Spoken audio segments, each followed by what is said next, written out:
Praise the Lord. Bless food रेसिपीमध्ये आपणा सर्वांचं खूप मनापासून स्वागत.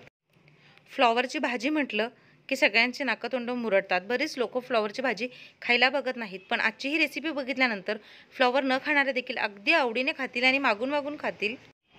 तर फ्लॉवरचे असे तुरे काढून घेतलेत, म्हणजे मोठे मोठे पीस करून घेतलेत आणि एका पाण्यामध्ये मीठ घालून हे अगदी 1 मिनिटभर छान असं उकळून घ्यायचं आहे. फ्लॉवर इथे आपल्याला शिजवून घ्यायचा नाही आहे, फक्त 1 मिनिटभर तो छान वाफवून घ्यायचा आहे. तर हे बघा, असं एका चाळणीने किंवा झाऱ्याने पाणी छान गाळून घ्यायचं आहे. पाणी पूर्ण निथळून घ्यायचं आहे. ही रेसिपी बनवायला अजिबात वेळ लागत नाही, अगदी कमी वेळेमध्ये बनते आणि विशेष म्हणजे चवीला खूप छान बनते. तर हे पहा, पाणी पूर्ण गाळून घेतलेलं आहे. तर आता आपण जे पाण्यामध्ये 1 मिनिट वाफवून घेतलेला फ्लॉवर होता, पाणी गाळून घेतलेला, तो थोडा थंड झालेला आहे. एका बाउलमध्ये हा घातलेला आहे, म्हणजे जेणेकरून मिक्स करायला बरं पडेल. पाण्यामध्ये देखील मीठ घातलेलं होतं, त्यामुळे मीठ अंदाजेच घालायचं आहे. चवीनुसार मीठ घातलेलं आहे. थोडीशी हळद घालायची आहे. 1 छोटा चमचा कांदा लसूण चटणी घातली आहे, कोल्हापुरी. मी कोल्हापुरी कांदा लसूण चटणी यासाठी इथे वापरते, कारण मी याच्यामध्ये आलं लसणाच्या पेस्टचा वापर करणार नाही आहे. तुमच्याकडे जर आलं लसूण पेस्ट असेल तर तुम्ही यामध्ये कोल्हापुरी कांदा लसूण चटणी नाही घातली तरीही चालेल. तर अगदी झटकीपट ऐन वेळेस आलं लसूण पेस्ट वगैरे नसेल तर फक्त कोल्हापुरी कांदा लसूण चटणीचा वापर बनवून करून देखील पदार्थ तितकाच चवीला भारी होतो. अर्धा चमचा मिरची पावडर घेतलेली आहे, म्हणजे बुक्का, त्याच्यामुळे रंग छान येईल. तर खूप झणझणीत बनवणार नाही आहोत, कारण लहान मुलांना देखील खाण्यासाठी हे तितकंच चवीला बनलं पाहिजे. आवडीनुसार तिखट कमी जास्त देखील घेऊ शकता. यामध्ये 1 चमचा तांदळाचे पीठ घेतलेलं आहे. तांदळाच्या पीठामुळे याला टेक्स्चर देखील छान येतं, चव देखील छान येते आणि कुरकुरीतपणा येतो. आणि 2 चमचे बेसन पीठ घालणार आहे.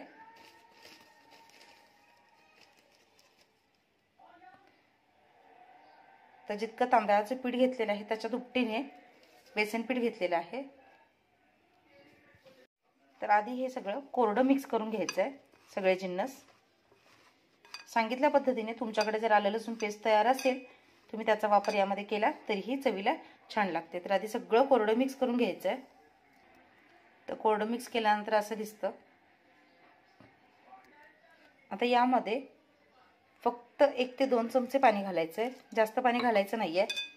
ज्या पद्धतीने आपण भज्याचा बॅटर करतो अशा पद्धतीने करायचं नाही आहे.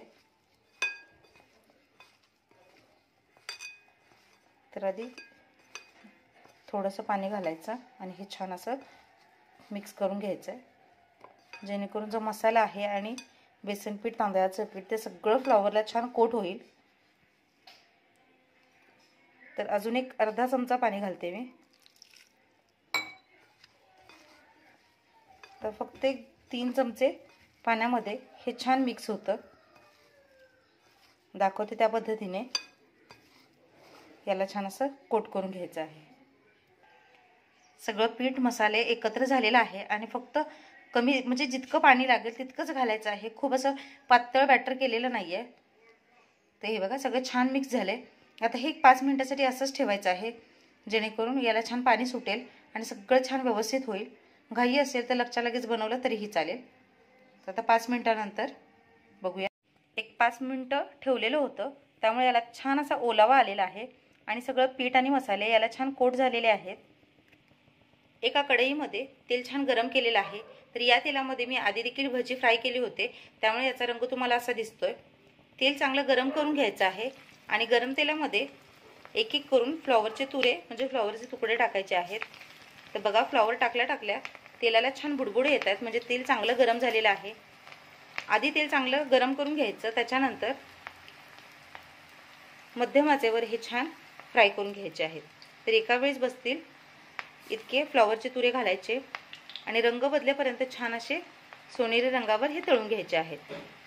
तुम्हाला तळायला नको असतील तर तुम्ही हे थोड्या तेलावर शालो फ्राय देखील करू शकता, कारण फ्लॉवर आपण पाण्यामध्ये वाफवून घेतलेला आहे, त्यामुळे याला शिजण्यासाठी अजिबात जास्तीचा वेळ लागत नाही.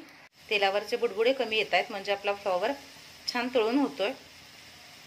तर अजून 1 मिनिटभर छान हे तळून घ्यायचं आहे. तळताना नेहमी गॅसची आच मध्यम असावी, म्हणजे फ्लॉवर आतपर्यंत छान असा शिजला जातो. वाफवून घेतल्यामुळे याला अजिबात वेळ लागत नाही. पण मध्यम आचेवर जर शिजवला किंवा तळून घेतला तर तो आतून छान असा रसदार होतो, म्हणजे ज्युसी होतो आणि वरून छान असा कुरकुरीत क्रिस्पी होतो. तर 1-2 मिनिट मध्यम आचेवर छान असा फ्लॉवर तळून झालेला आहे. तांदळाच्या पिठामुळे याला छान कुरकुरीतपणा येतो.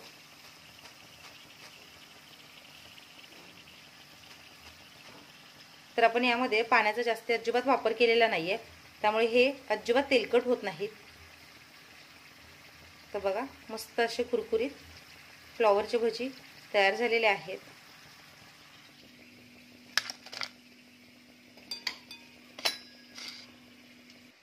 तर बघा, मस्त असे कुरकुरीत फ्लॉवरच्या भजी तयार झालेले आहेत.